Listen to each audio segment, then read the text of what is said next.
বিটিআরসির হিসেবে বর্তমানে ব্রডব্যান্ড ও মোবাইল মিলিয়ে ইন্টারনেট ব্যবহারকারীর সংখ্যা প্রায় ১৩ কোটি। ফেসবুক ব্রাউজিং সহ অন্যান্য কাজে এসব গ্রাহক দৈনিক ব্যবহার করেন প্রায় ৫,৫০০ জিবিপিএস ব্যান্ডউইথ, যার মধ্যে দুটি সাবমেরিন কেবল দিয়ে ২৬০০ জিবিপিএস ব্যান্ডউইথের যোগান দেয় বাংলাদেশ সাবমেরিন কেবল কোম্পানি।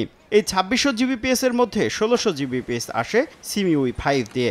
এই সাবমেরিন কেবলের সিঙ্গাপুর থেকে ইন্দোনেশিয়া রুটে কাটা পড়েছে কেবল। এতে শুক্রবার রাত ১২টা থেকে পুরোপুরি বন্ধ হয়ে গেছে এই কেবল দিয়ে ব্যান্ডউইথ সরবরাহ। এটা কনসোর্টিয়ামের একটা কেবল মেইনটেনেন্স শিপ আছে, তারা এই কেবলটা এসে মেইনটেনেন্স করবে। মিনিমাম 2-3 দিন লাগবে, কারণ এটা একটা বড় কাজ। আমরা সিমিস 4-এ কিছু ট্রাফিক শিপ করে দেওয়ার চেষ্টা করছি।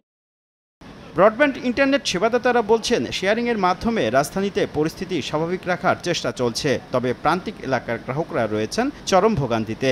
বিকল্প উপায়ে সেবা স্বাভাবিক রাখার চেষ্টা করছে মোবাইল অপারেটররাও। প্রায় 50% ব্যান্ডউইথ এখন আমরা আইএসপিরা আমাদেরকে দিতে পারছে না। আমাদের আইএসপিগুলো, বিশেষ করে আমাদের প্রত্যন্ত অঞ্চলের আইএসপিগুলো যাদের মাল্টিপল আইএসি নেই, হয়তো সিঙ্গেল আইএসি দিয়ে সে কানেক্টেড, তারা বেশি এফেক্টেড হচ্ছে। আমরা এখনও পর্যন্ত ট্রাফিকের তেমন কোনো ডিসরাপশন পাইনি। আইটিসিগুলো থেকে আরও ব্যান্ডউইথ কীভাবে নেওয়া যায়, যদি সিমি 5 লাইভে না আসে আগামী 2-3 দিন, আমরা সেভাবে কাজ করছি। আনলিমিটেড লাইফ চলুক গ্রামীণ ফোনের মান্থলি প্ল্যানে, এক প্ল্যানে 1 মাস।